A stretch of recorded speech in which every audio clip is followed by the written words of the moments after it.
So nandito tayo ngayon sa first day ng Makina Moto Expo dito sa SMX Convention Center. Okay, so ayan, nakapagpa-stamp na tayo.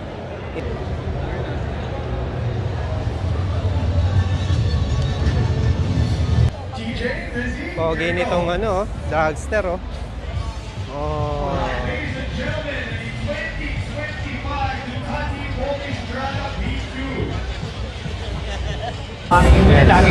Banda rito naman yung Super Veloce. Ito. La strada che passa veloce sotto le ruote. Ho imparato che l'oceano è solo un lago più grande. Brutale. RR. Ito. Oops, sorry. Brutale. Turismo Veloce. Papogi oh. Okay, and meron tayo ditong F3. Apakapogi. Diyos ko po. Reparto Corsa. And tingnan pa natin yung iba. So we have here yung kanilang F4. Sorry. F4. And dito yung Super Veloce ulit.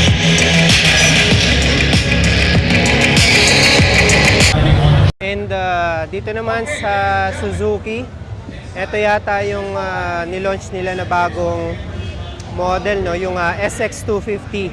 So nakita ko yung post ni Ma'am May Javier kanina. Ito yata yung in-unveil. SX250. V-Strom SX250. Eto. So mga V-Strom lineups yung kanilang ni-release for today. Meron din dito DE. V-Strom DE. Napaka-solid din yung itsura nito. Unveiling ng unahin natin. Unveiling ng Ducati Panigale V2S.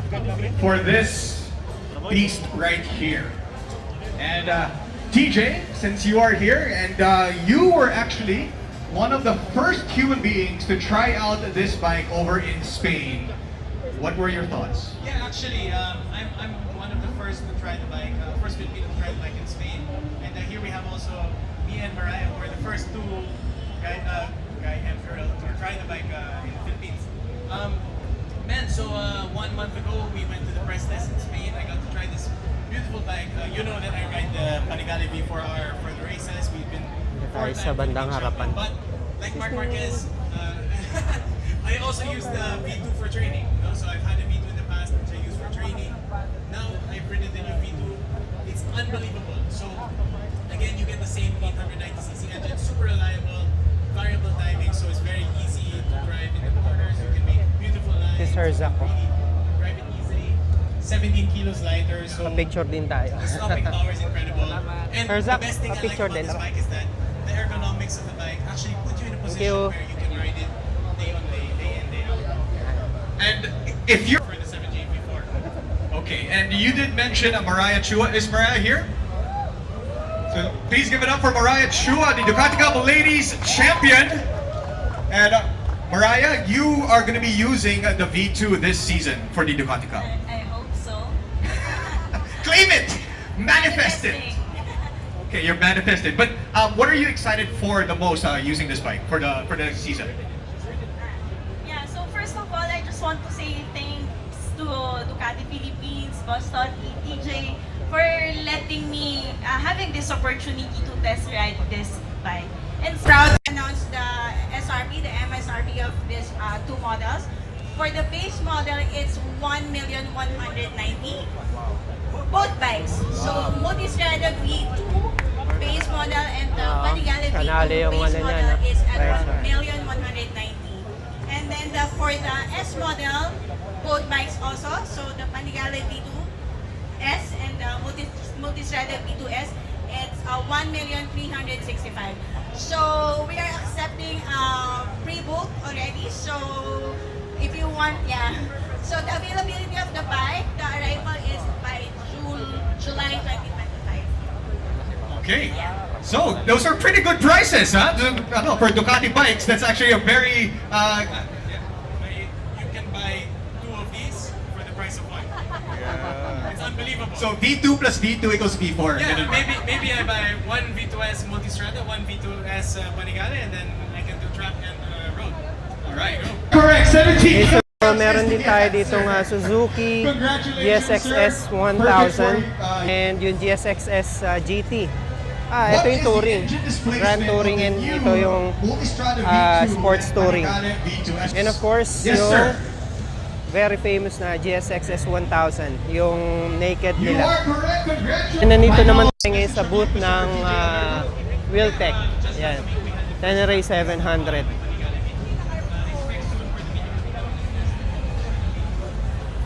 Ito. And yung Z500. Ito, sakto-sakto lang to. Parallel twin. Ayan. Kamukha nung mga older and bigger brother niya, yung Z900. Kala ko nga kanina Z900 eh. Tapos yung Voom, CF Moto Voom. Yan, tingnan natin. Thank you Ito. everybody for showing up here at the Ducati booth for the launch of the Multistrada Okay. V2 And of course, yung kanilang sikat na Bimota SCH2. Yan. Oh, yeah. Ito, may tropa tayo dito. Ano. Day 1. Day 1. Ganda maaga, sir, no? Sabi nga ba, makikita kita dito. Siyempre. Kasi anak mo, hindi mo kasama. May pasok eh. Oo. Baka sa Sunday, babalik kami. Tapos dito naman nasa booth tayo ng Vogue. Vogue. Yan. So ito yung kanilang anong model to? RR 525. Silipin natin. Twin.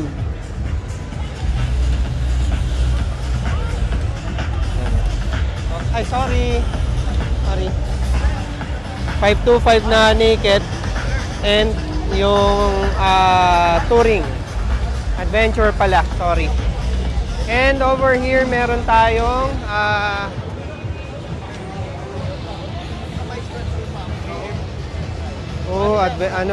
adventure scoot nila 180 ADV 180. Yan, ang popogi rin ng mga ng mga bagong labas. So parang ito yung nila pat siguro nila sa Tenere. So may resemblance ng konti sa Tenere. And over here, dito tayo sa booth ng Lambretta. So mga Italian scooters din ito. However, I believe nabili na rin ng Chinese company to, no? So these ones are half Italian, half Chinese na rin yata. Although, syempre, in technology, Italian pa rin talaga. In design, in technology. Dito naman tayo sa booth ng Casco Market. So, mga helmets, mga jackets. Meron na rin pala silang may combi ng leathers. So, leather and mesh. Kano to? 9K. Yan. So, mga naka 30% discounts din to. Ito naman yung kanilang Astone. So, France made yata to.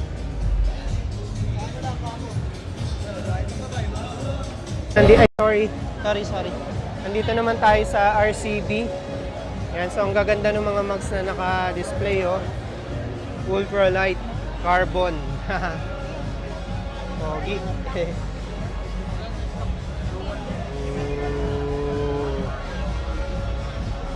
Mga forks, rear shock, mga levers, mga master cylinder. Meron din silang spoke wheels, oh. Pogi. Angas. Mga UMA Racing, meron din sila. Mga race parts. And of course, di mawawala yung HJC. Ito yung pinakamahabang pila lagi sa lahat ng mga booth na nakikita natin na nag-a-attend sa mga Moto Expo. Ayan, ang haba na naman ng pila niya hanggang dun sa dulo. Kasi malaki mag-discount si HJC, kaya pinipilahan talaga sila. And eto, mga exhaust, Acra. Papogi, oh.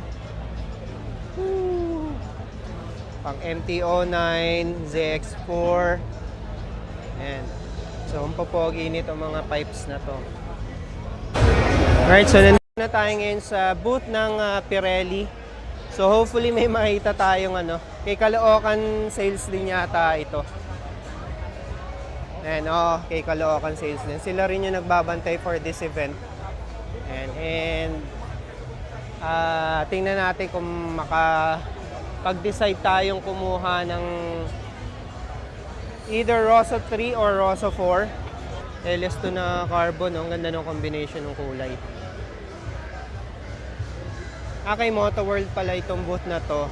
Ayan. So, Moto World booth tayo. LS2 na carbon, no? Pogi. So, madadito yung mga displays ng mga showy, saka mga LS2 na helmets. Kay Moto World pa rin to. Nandito naman tayo sa booth ngayon ng armored shirt or jersey mate.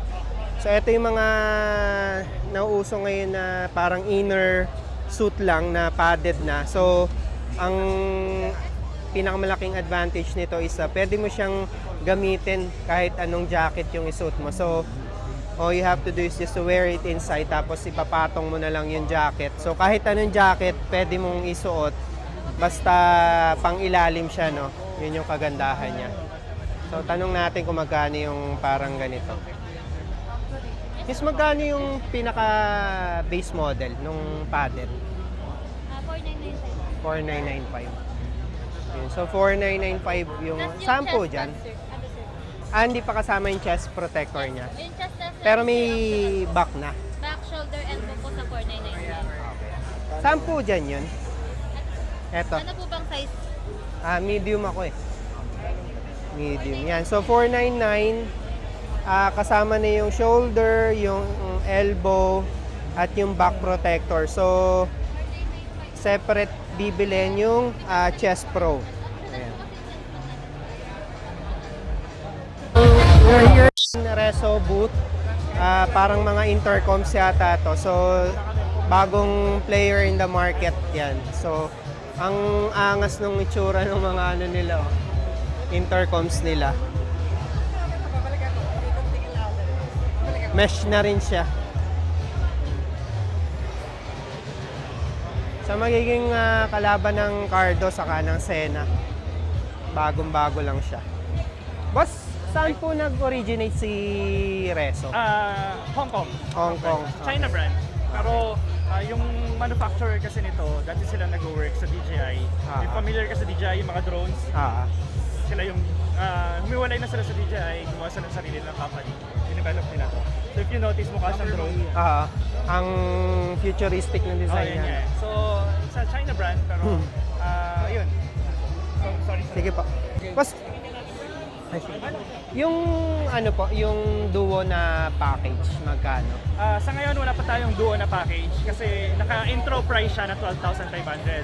Ang standard price is 14,990. Okay. So, sa ngayon, until supplies last, 12,500 lang yung...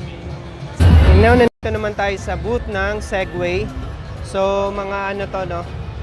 They focus on electric vehicles. Yan.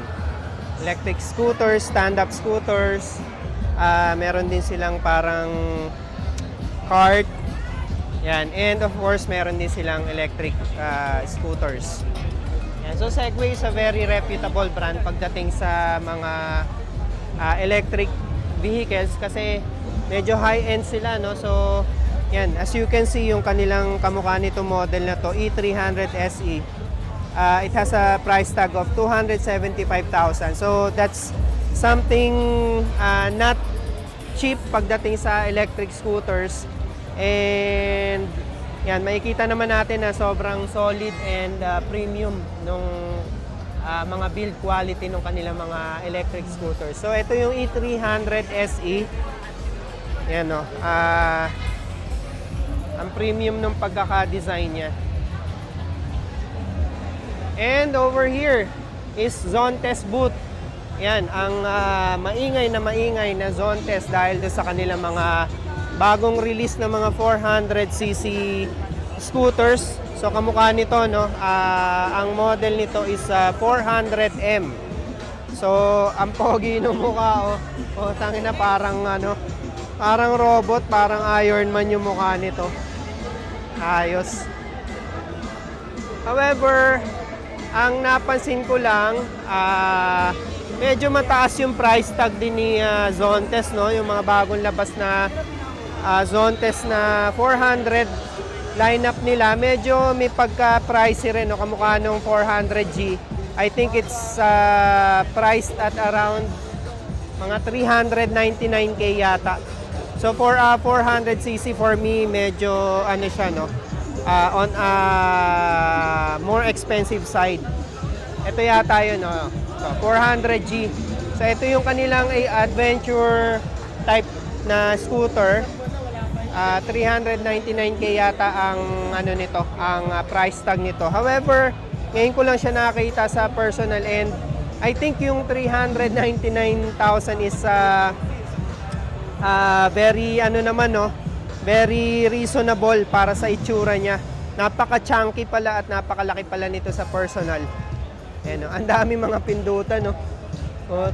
May dedicated button sa TCS, seat, pang bukas ng seat, merong mga mod, set, at kung ano-anong mga pindutan. Grabe na, ang daming pindutan, sobra. Ayan. Ayun, no, may dedicated camera pa raw, sabi ni sir. Eto. Ayan. May built-in. Kasama na to. Ayun. Oh, may built-in na siyang front and rear. Ayun. Napaka-solid. Ganda rin ng taillight, to. Napaka-futuristic. So dati si Zontes, hawak ni Motostrada to. Hindi sila masyado nag-click nung hawak sila ni Motostrada. So that's I think the reason why lumipat sila kay Bristol. Kasi medyo maganda mag-advertise si Bristol, no, mas maingay. Ayan. And napapansin na sila ngayon. Sir, nasa 200 ano lang po siya, sir. Double check ko, sir. Si Zontes M, nasa 298.8 lang po siya. Promo price namin yun, sir. From 328,800, sir. So, meron din si E, sir. Meron din si D. Tapos, ayan. Yan yung tatlo. Ito po, G, sir. Yes, Ito yung G. po. So ito yung parang pinaka top of the line. Yes, Pinakamahal. po, sa 400 category, sir. Pero, pinakamahal, sir, sa lahat ng Zontes, yung 700 natin. Okay. So, ang Ito original adventure niya, bike. 518,800, sir. Pero pag kinash po, kaya natin ng promo price na 488. 488. Etong yung 800. yung 750. Okay. Pero itong si G, so kasi kakalabas pa lang din naman niya, sir. So, ongoing pa yan, sir. Ongoing yung promo natin, sir. So, yung wala pa naman siyang reservation meron na. Yes po, accepting Or kami may ng mga reservations, sir. ano na, may mga on hand na. May reservations sa ngayon. pa lang. Yes po. Kasi ang tansya namin, sir, na dating ng mga units ulit sa mga branches po is possible May or June, sir. So nakapag-release na ng first Yes po, batch ka na. nakapag-release na nung mga first ano talaga. So, okay Salamat po. po, sir. Salamat din, sir. Thank you. Ayan, so pwede na kayo magpa-reserve ng Zontes 400G. So ito yung kanilang adventure scooter na expressway legal na. So, yan, so banda dito naman natin, Kimco booth naman. So of course, nandito rin yung mga bagong labas nila ng mga scooters like itong DTX 360. Ito yung itsura niya, no? And napakalaki niya, no? Ang haba. So para siyang mga ka-size ng mga exciting 400.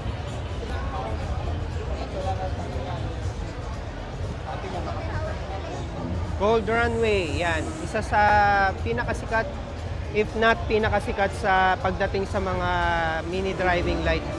So, and nandito tayo sa booth ni Harley Davidson. Of course, mga cruisers.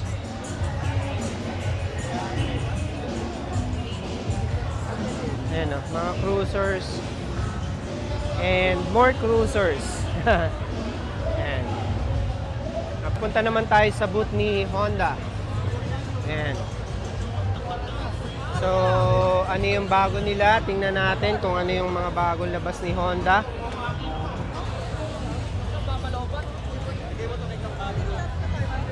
Bago nilang ADV 350.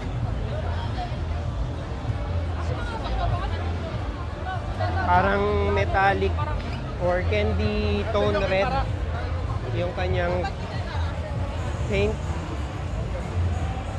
Yan, and ito yung kanyang specifications. Yan. Hello po, Miss Techie here. I just want to all to follow Kid and Dad Moto Vlog here para naman makita nyo mga exciting adventures nilang mag-ama. Kasi si Kid. May pasok eh. Of course, ang iconic na Africa Twin. And of course, nandito tayo ngayon sa booth ng Aprilia RSV4 Factory, yung kanilang 1100. Okay, looks like we got a pretty good sized crowd right here, and to everybody with the cameras out, do tag us, of course. And yung RS457. Teka lang, punta tayo dun. Alright, so Nagsasalita si Sir Zach. Sino dito kanina ba? Umaga? Or karating lang? Kanina ba umaga? So nandito tayo kay Sir Zach. Are fans of an iconic brand, and they've been with Makina for so many years already. And this time they came out really strong with this very beautiful booth. I've seen this in another country every year, and they brought this design here right now. I'm very thankful because it's such a iconic look. Represents the brand really well. We'd like to call Abby right now to talk about Vespa, of course. Abby? Hi, good morning everyone. I'm Abby from Vespa in the Aprilia, Philippines. Before we begin, we'd like to focus your attention to the screen please for the GTV colors. Pinunod natin yung kanilang 457. Ito, RS457. Same RS457, different colorway. And yung Toono 660. Same engine ng RS660 natin. Ready? 1, 2, 3, ipatuloy natin. Thank you so much. Ayan na, Sir Ismani.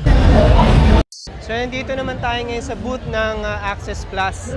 And of course, yan, puro mga Italian bikes ang tinitinda nila dito, no? Like this one, yung kanilang Italjet Dragster Malossi version. Yan.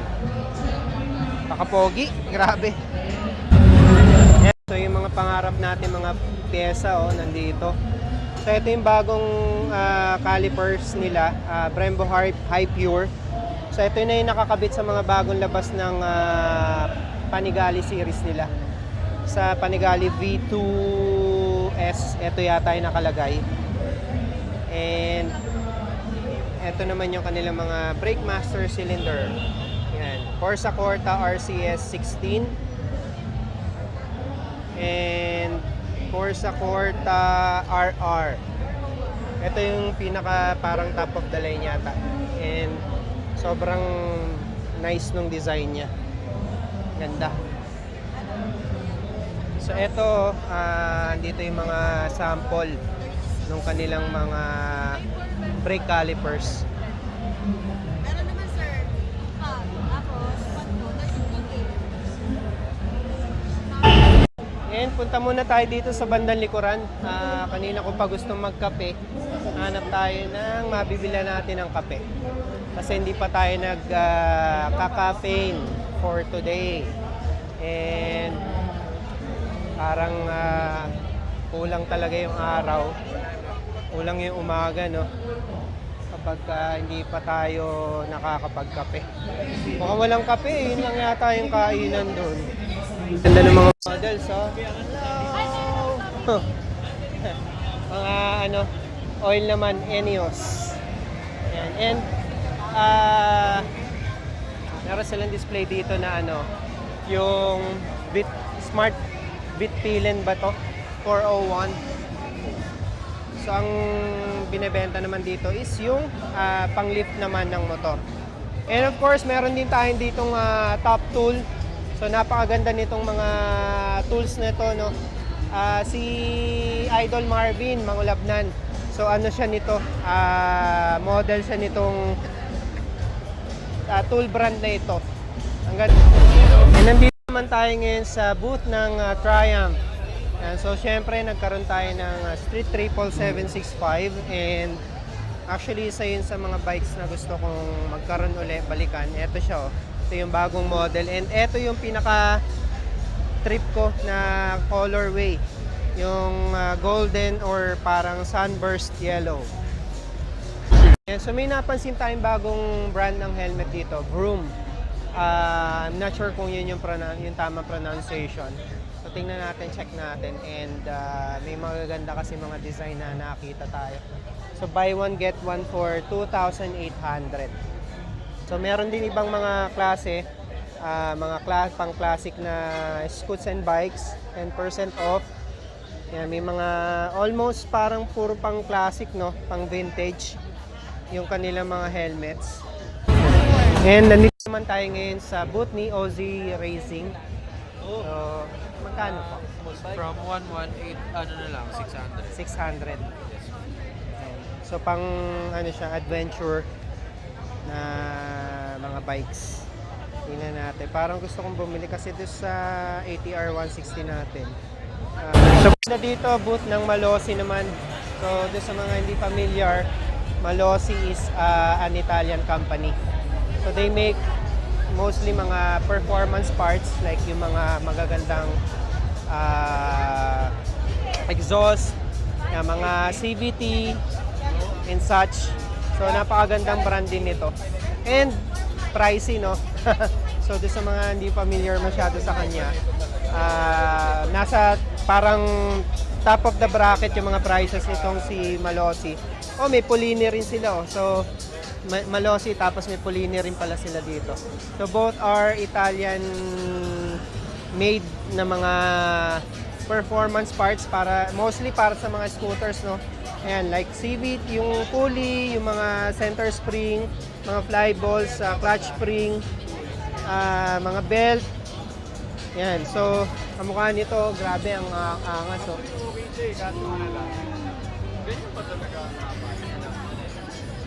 May mga exhaust din, Polini exhaust.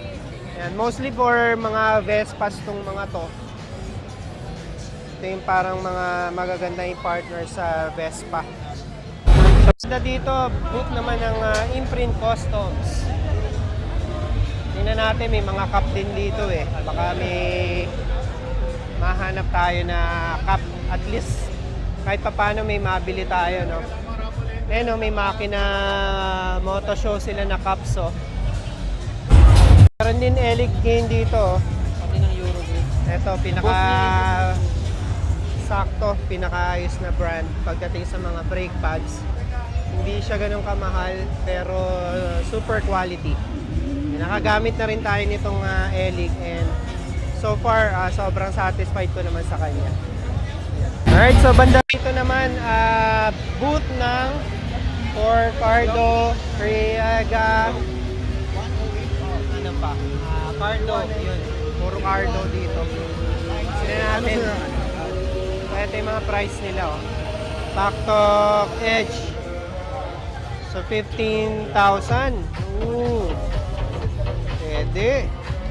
29 lang yung duo.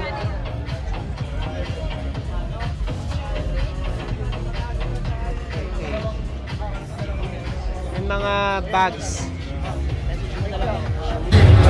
So, nandito naman tayo ngayon sa booth ng KTM. Yan. So, Orange Blood. KTM RC390. Ito yung new version pa rin, no? Yung headlight na hindi natin trip. Pangit. Pero ito solid to. Yung bagong Duke 390. Napakaganda ng design yan. Nakita na natin yan doon sa Inside Racing. So, no need to check it again. Pero ito yung bago. Ito ngayon lang natin nakita to. Adventure 890. Yan. So, napaka-solid din yung design niya. And ang laki niya tingnan. Super Duke 1290. Yan. Adventure S. Grabe, solid. Laki, grabe. Nasa booth tayo ng CF Moto. Yung kanilang Papio. And of course, yung pinaka-trip na trip natin ng 450 MC. Ang ganda talaga kahit na paulit-ulit ko siya nakikita. No? 800 NK. Yung kanilang 450 SRS. Ito yung single-sided swing arm version nila. Yung 450. Ito yung 300 lang yata to if I'm not mistaken. Boom.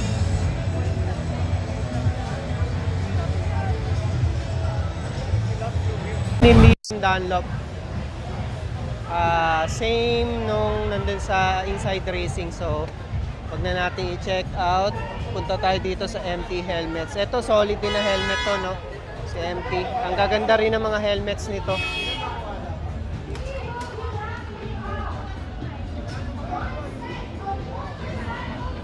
Spider Boot.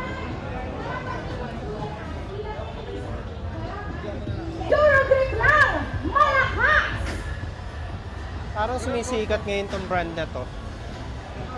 Meron na rin silang pang mga big bikes, so 120, sakto 120, 70 and 180, 50. Ang gaganda ng mga models nila, oh. Picturean nga natin sila. Hindi rin ako masyadong familiar dito sa brand na to, so check out natin. So, ang pangalan niya is Mukim. Tama ba? Mukim. And nandito naman tayo ngayon sa booth ng Hero. Bagong brand na sumisikat din ngayon. May mga scooter sila. Parang adventure bike ba to? Parang may pagka-adventure bike siya na hindi, no? Ko masyado magets yung design nito. Tapos, Automoto Sport. Ang gaganda ng mga items. So, HGC helmets, Shark. May Shark din sila. May mga exhaust. Tapos may mga KYT. Yan, KYT helmets. Dito naman tayo kay 6 Gear Auto Supply. Nakita natin may mga array silang benta, so yan, pasok tayo para ma-check out. Meron sila ng bagong design na Subasa. 42 for RX-7X. And meron silang mga may tinda rin silang Reso, Shigi, Cardo Pactok. Kung ano pa. Tingnan natin. May Aero rin sila. Aero.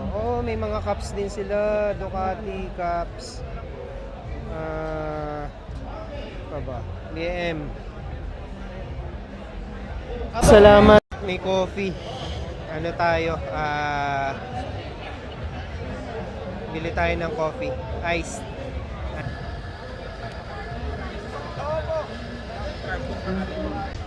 Nandito si Bro Jerry. Hindi niya alam nasa likod tayo. Tanungin kunyari natin. Sir Jerry! Ano po, Ito bro, bagong product natin. AIO6. Bagay yan sa Aprilia mo. Nandito tayo ngayon sa booth ng Shaky with Surgeon Sheng. Ito raw yung bago nilang AIO6. Yes. AIO6 LTE. Oo. So, it's quick release. Okay. Thank you. Hello. Ay, ikaw pala. Hey, si Miss Teki nandito. Ito yung bago. So, AIO6, LTE, quick release, transferable. Kung may GS ka, quick release plate din, hindi mo na kailangan ng additional unit. Pwede yun lang ang bibili mo. Oo. Ang maganda, etong app ko, I know the location of my bike. May GPS. I can watch the dashcam kahit pinapahiram ko yung bike ko via 4G. Front and Para back. sa mga misis. Pwede. Para mabantayan nyo. Pwede. Ay, pangit yan. Isa pa. SOS alert. If ma-aksidente man ako, if mag-crash man ako, the device will send a message sa emergency contact ko, alerting sa location ko. Kung may camera ako, it will also send the dashcam. So on the way pa lang yung emergency contact natin sa atin, aware na lahat. Oo. Starting price would be 27,500 for the unit plus 9,600 for the camera. Oh, pwede ito lang. Pwedeng ito lang. Unlike dati na may bumibili ng AIO5 Play, then kailangan pala nila yung dashcam, bili sila ng may dashcam, ngayon upgradable na to. Yan. Alright, so nandito tayo ngayon sa booth ng FTR and NHK helmet. So ito yung mga bagong labas nila ng mga anong model to, yung K5R. Yan. So ang solid nito and may introductory price sila na 3,395. So ang SRP niya is 4,850. And ang gaganda ng design, actually may gusto akong bilhin dito. Baka tingnan natin ngayon, baka i-pull natin yung trigger. Eto, grabe, ang ganda oh, parang Akatsuki. Parang may pagkakahawig siya doon sa Motegi ni Marquez. So, kasama natin ngayon si Kenji, nandito rin pala. Yan! Dito tayo ngayon sa Ducati booth. Sinisipat natin na gusto tong Panigale V2S. Grabe, ang pogi talaga sa personal. Base model 1.1 something mil, and etong V2S it's priced at 1.3 something mil. Yan, so napaka solid sa presyo para sa ganito kagandang bike. Naka M50, sayang hindi pa nila ginawang Stylema. Öhlins na front fork, kamukha nung front fork ng para may pagkahawig siya sa front fork nung RSV4, no? Pero mukhang hindi. Yan. And grabe ang pogi ng headlights. Yan. And ang kagandahan niya, it comes with a stock dual tip exhaust. Ang pogi, sobra, putang ina, nakakapagmure. Woo! Ayan o, grabe yung taillights, oh. Tapos ang ganda talaga ng dadagdag ng dual tip under seat exhaust. So sobrang solid talaga. And yung swing arm niya, grabe ang pogi. Putang ina, ang pogi ng swing arm. Woo! Shit. Yung top view niya. Si Idol TJ.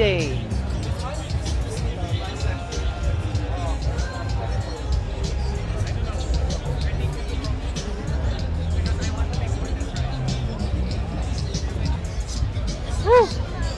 Nangangarap tayo magkaroon nito. Sana magkaroon tayo. Law of Attraction. V2S baby. V2S baby.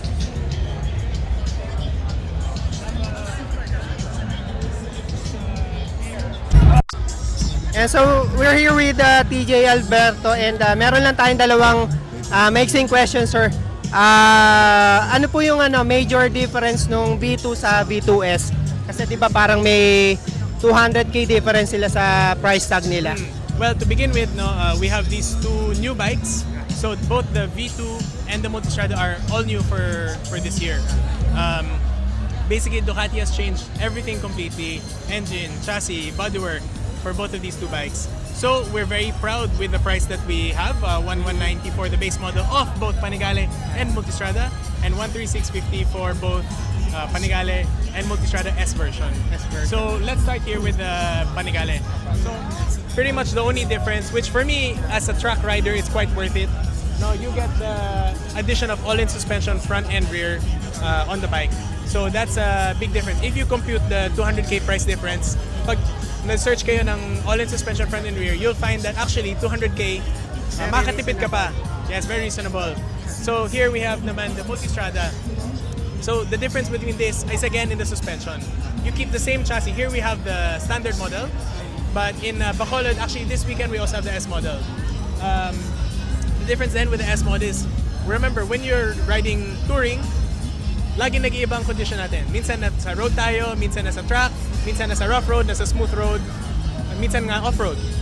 So what's nice about the S model is that you get electronic adjustable suspension. So hindi lang siya yung electronic suspension na you can change modes, you can do that of course, but it also has dynamic setting. What is dynamic setting? So dynamic setting is the mode where allows you, it actually senses your riding condition, senses the road that you're riding on, and adjusts the suspension for your riding style. Okay. So, second question, sir. Which one would you recommend? Yung base model ba o yung S? For me, for sure, always the S model. S model. Yeah. S model, of course, with the standard model, you get the same bike, but the S model is the enhanced version. Syempre, yung S model, for me, if you can splurge for the extra cash, it really gives you a much more better riding experience. For me, I've ridden already the all-ins version S Panigale, and on track, out of the box as is, I'm doing incredible things, incredible lap time, just like my race bike. So super ganda tong dalawang bike. Great. Thank you so much. Thank you. Alright, so yun.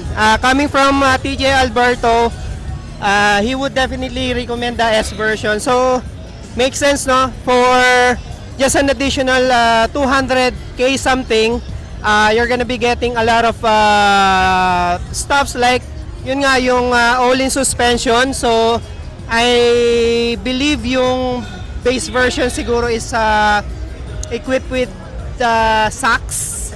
Not sure about that, no? I-research pa natin, pero most probably that will be the case. And kung yun nga, as what TJ Alberto said, if you are going to research about the prices of the upgrades, yung mga all-in suspensions, no, 200k is a very reasonable price gap from the base version. So siguro kahit ako, I would go with the S version for just an additional 200k something. Yan. So this is again the all new Ducati Panigale V2S, and sobrang sexy, grabe. Sobrang sexy. Ayan, no. Ang nipis din niya, no? So, medyo halos kasing nipis lang din siya nung ating Panigale 899 before, which is a V-twin. So, same with this one. This is also a V-twin. And that's basically the reason why they have kept the slim width of this bike. So, V-twin siya. So, yung dalawang engine niya is separate sa ilalim, no? And sobrang sexy, grabe, lalo na yung kanyang swing arm sa likod. Ayan. So again, from Ducati booth here in Makina Moto Expo 2025, thank you so much, and we'll see you in the next episode.